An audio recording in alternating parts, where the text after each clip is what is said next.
उत्तर प्रदेश में बुधवार की वो शाम किसी कयामत से कम नहीं थी। आसमान से ऐसी आफत बरसी कि देखते ही देखते चारों तरफ चीख पुकार मच गई। तेज आंधी, मूसलाधार बारिश और कड़कती बिजली ने पूरे प्रदेश को जैसे बंधक बना लिया। ये कोई मामूली मौसम नहीं था, बल्कि मौत का वो तांडव था जिसने देखते ही देखते 101 परिवारों के चिराग बुझा दिए। जी हां, अब तक मिले आंकड़ों के मुताबिक यूपी में इस कुदरती कहर ने 101 लोगों की जान ले ली है, जबकि 50 से ज्यादा लोग अस्पतालों में जिंदगी और मौत की जंग लड़ रहे हैं। जरा उस मंजर की कल्पना कीजिए। लोग अपने घरों की तरफ भाग रहे थे, लेकिन हवा की रफ्तार इतनी तेज थी कि बड़े बड़े पेड़ कागजों की तरह उड़ रहे थे। बिजली के खंभे ताश के पत्तों की तरह ढह गए। सड़कों पर चलते मुसाफिरों को संभलने का मौका तक नहीं मिला। कई लोग जान बचाने के लिए पेड़ों के नीचे दुबके, लेकिन वही पेड़ उनकी कब्र बन गए। ये मंजर डराने वाला था, बेबसी वाला था और दिल दहला देने वाला था। अगर हम जिलों की बात करें तो नुकसान का अंदाजा लगाना भी मुश्किल है। सबसे ज्यादा तबाही प्रयागराज और भदोही में देखने को मिली है।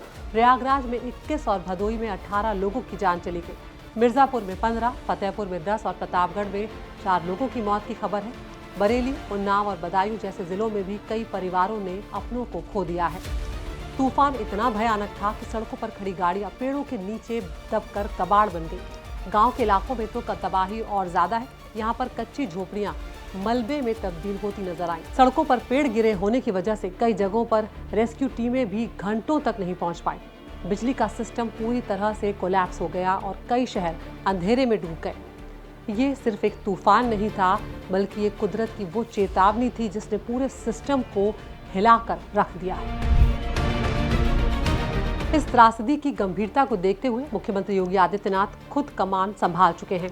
उन्होंने इस जनहानि पर गहरा दुख जताया है और साफ कह दिया है कि इस मुश्किल वक्त में पीड़ितों की अनदेखी किसी भी कीमत पर बर्दाश्त नहीं की जाएगी।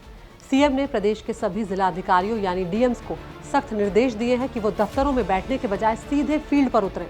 मुख्यमंत्री का आदेश साफ है, अगले 24 घंटों के भीतर पीड़ित परिवारों तक राहत और मुआवजा पहुंच जाना चाहिए। उन्होंने राजस्व, कृषि विभाग और बीमा कंपनियों को भी अलर्ट मोड पर रखा है ताकि फसलों और संपत्तियों के नुकसान का तुरंत सर्वे हो सके। योगी आदित्यनाथ ने स्पष्ट लहजे में कहा है कि सहायता कार्य में किसी भी तरह की लापरवाही हुई तो अधिकारियों पर गाज गिरना तय है। अब सबसे बड़ा सवाल ये है कि क्या हमारा सिस्टम इस तरह की आपदाओं के लिए तैयार है?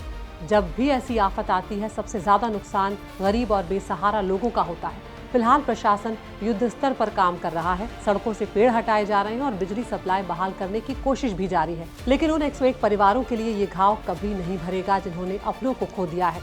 आने वाले कुछ दिन यूपी के लिए बेहद चुनौतीपूर्ण है, क्योंकि मौसम विभाग ने अभी और अलर्ट जारी किए हैं। सावधानी इस वक्त सबसे बड़ा बचाव है।